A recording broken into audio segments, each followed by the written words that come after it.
কোটি কোটি বছর পর নিজের হাতে গাবা ছেঁচে কতগুলো মাছ ধরলাম, আর কি মাছ ধরলাম চলো ব্লগে দেখাই। সকাল থেকে এসে দেখি গোডাউনে কোনো চাপ নেই, তাই মাথার মধ্যে একটা আইডিয়া এলো, একটা গাবা দেখতে পেলাম আর এখানে আজকে আমি মাছ ধরেই ছাড়বো। সুন্দর পাড়া ছোট্ট ছোট্ট হাত, তার সাথে একটা হাবড়া বাড়া বালতি নিয়ে নেমে গেলাম এখানে ভেস্টিগেট করার জন্য। এখন আমি একটা কথাই ভাবছিলাম, এই গাবা থেকে যদি বিরাট বড় একটা তিমি মাছ পেয়ে যায় তাহলে আমার নামটা নিউজ ফিডে বেরোবেই বস।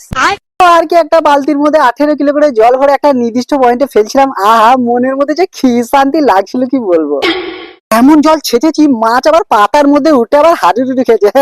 আমার গোটা শরীরে মাছ ধরার রস জেগে গেছে, কিন্তু একটা সময় আমার মনে হচ্ছিল মিশন আমি কমপ্লিট করতে পারবো না। মিশন আর সাকসেস করতে পারবো না।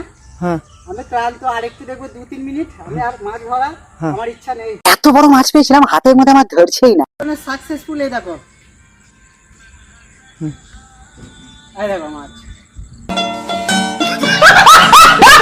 আজকে আমাকে যেটাই বলবি বলুক, বাগাল ডোগরা চামার, আমি গায়ে কিছু মাখবোই না, আমি তো আজকে মাছ ধরবো।